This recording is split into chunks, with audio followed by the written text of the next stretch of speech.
Jasmine Pineda astoundingly discloses 90-day fiancé celebrity who attempted to deport her by contacting immigration authorities. In a teaser of 90-day fiancé, Happily Ever After, Jasmine Pineda disclosed the identity of the individual who alerted immigration authorities in an effort to facilitate her deportation from the United States. In early 2023, Jasmine departed from her residence in Panama to relocate to the United States for the purpose of marrying Gino Palazzolo. Despite their marriage, the couple continued to encounter difficulties in their relationship, especially with sensuality. Following marriage therapy, they opted to pursue an open marriage, which ultimately proved more detrimental than beneficial. Jasmine conceived with her partner, Matt Brownies. Consequently, Gino expelled her from their residence in Season 9 of 90-Day Fiancé. Happily Ever After? Jasmine, currently separated from her American spouse, Gino, apprehends the peril of deportation. The official 90-Day Fiancé page released a preview of Season 9 of 90-Day Fiancé. Happily Ever After? In the video, Jasmine is depicted conversing with Michelle, the wife of Gino's cousin, Dana. In the conversation, she emotionally states, "Gino just informed me that he has already visited immigration, resulting in my deportation." The scenario depicts Jasmine and Matt deliberating her potential deportation, with Matt articulating his apprehension by stating, "I don't want anything to happen." He states, "I am fearful just as you are." Following treatment, Gino and Jasmine were optimistic that pursuing an open marriage and incorporating Matt as Jasmine's partner would gradually alleviate their marital difficulties. Nevertheless, the situation did not develop as anticipated. Gino stated that Jasmine violated the established terms of their open marriage, prompting him to request her departure from their residence. Jasmine currently resides with Matt, however, she has not relinquished her commitment to her marriage with Gino. She persists in her efforts to resolve their disputes and attain a common understanding, whilst Gino seems inclined to terminate all connections with his Panamanian spouse. If Gino indeed contacted immigration authorities about Jasmine's residency in the United States, it indicates he is entirely ready to proceed with his life apart from his wife. He desires no emotional, physical, or financial connections with her and asserts that she should return to her own country now that their relationship has concluded. Reporting his wife to the authorities signifies that Gino and Jasmine's relationship is beyond repair. He lacks trust in Jasmine and is unwilling to reconcile with her. If Gino's grievance is regarded with gravity, Jasmine's prospects in the United States are jeopardized. She may encounter deportation, lose her green card status, and be compelled to return to her country of origin. Nonetheless, it seems plausible that Gino fabricated the claim of reporting Jasmine to immigration out of malice. Given that Jasmine remains in the nation, it is ambiguous whether she has been reported. Although Gino may not be an exemplary spouse, it appears improbable that he would descend to such levels of triviality. It had been 3 days since Jasmine's return to Michigan. The overcast sky outside mirrored the tumultuous atmosphere within the Palazzolo residence. Gino, as taciturn and introspective as ever, occupied a seat at the kitchen table, perusing his phone. Jasmine, in the interim, positioned herself at the refrigerator, clearly seething.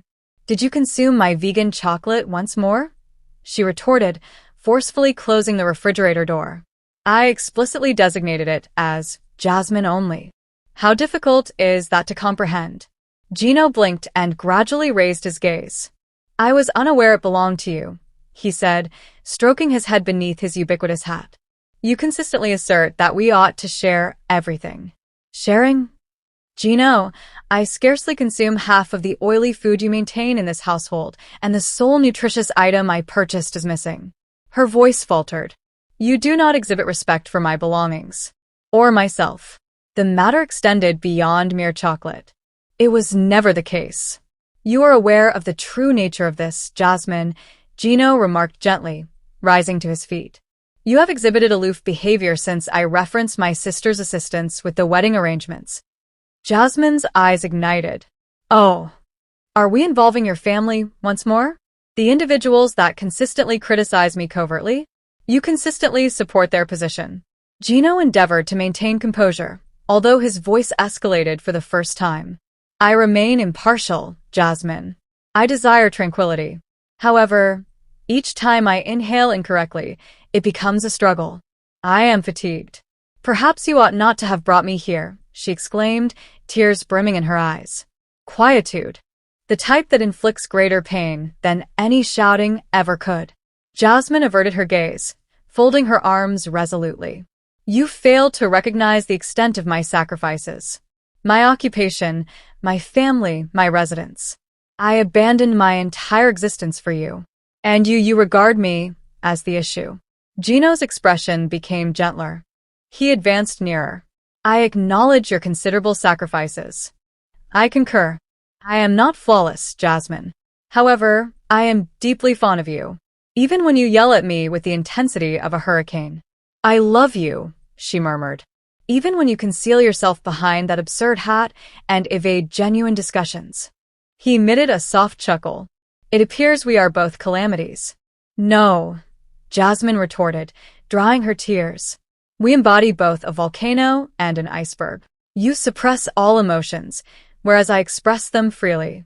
Yet, we have not capsized the vessel, he remarked, tenderly embracing her. She reclined her head upon his chest.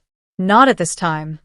However, should you consume my chocolate again, Gino, I will arrange a flight back to Panama. He chuckled. Acknowledged. Cease all chocolate pilferage. Always. Nevertheless, the turquoise waves of the Maldives glimmered beneath the scorching sun as Jasmine Pineda walked onto the pristine sand, her large straw hat bobbing with each stride. Gino Palazzolo, adorned in his characteristic baseball cap and exhibiting an emerging sunburn on his neck, ambled after her, burdened with 3 suitcases and a perplexed demeanor. This is utopia, Gino. Jasmine emitted a high-pitched shriek. I am entitled to this after enduring Detroit. Gino gasped for breath. I believed honeymoons were intended for relaxation rather than physical exertion. They ultimately wed after months of tumultuous fluctuations, disputes regarding former partners, finances, reproductive medications, and Gino's notorious email blunders. Nonetheless, love had triumphed. Their honeymoon was intended to be a rejuvenating beginning, a week in an idyllic setting devoid of conflict. However, Jasmine remained true to herself. In a few hours, she had reorganized the resort room, expressed dissatisfaction with the thread count of the bedding, and confronted Gino on his peculiar conduct during the flight. You continuously gazed at the flight attendant, Gino. The individual with blonde hair. Do not refute it. I was requesting a trivial amount, Jasmine. On the second day, tensions heightened during a couple's yoga session. While Jasmine elegantly transitioned into a downward dog, Gino faltered behind her, perspiration streaming from his brow. The yoga instructor, a tall Italian named Marco, delicately adjusted Gino's posture. Loosen your hips, connect with the ground, Marco stated. Jasmine's gaze intensified. Why is he engaging in such physical contact with you, Gino? Are you currently flirting with Marco? He is the instructor. Notwithstanding the tensions, the couple endeavored to appreciate the enchantment of the island.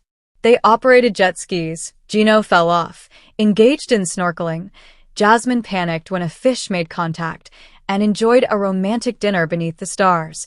That concluded with Jasmine alleging that Gino failed to provide her with sufficient compliments. You failed to mention that I resemble a goddess this evening, she sulked. You resemble a tropical deity with a passionate disposition, he remarked. Oh, darling. She liquefied. However, the following morning, calamity ensued. Gino had clandestinely organized a surprise adventure, a shark diving trip. When did Jasmine discover? You expect me to enter the water with creatures? Are you attempting to end my life? It is secure. It is contained within a cage. Gino asserted. I will not enter a cage unless it is for a photographic session, Jasmine asserted. If you are so enamored with sharks, you should marry them. They were silent for hours. Later that evening, Gino disrupted the silence by placing a loving message beneath her pillow. I may not be flawless, and I may not consistently articulate the appropriate sentiments. This journey is focused on you, and me beginning anew. Absence of sharks, yoga teachers, and emails. Only we. Affectionately, your Michigan man. Jasmine perused it, tears welling in her eyes. "Approach Gringo Gino," she said, embracing him. Their final 2 days were replete with laughing, sunrises, and extensive discussions on the beach over the prospect of beginning a family. Gino pledged to enhance his emotional availability. Jasmine vowed not to cast his hat into the ocean again. Upon boarding the aircraft for their return journey, Jasmine grasped his hand. "We endured our honeymoon." "Barely," Gino remarked with a smile. "However, we did." "What is the current status? Let us commence our genuine expedition." Greetings, esteemed viewers. Welcome to my channel. I am Amelia. I hope your day is going well. If you like the video, please remember to subscribe to the channel.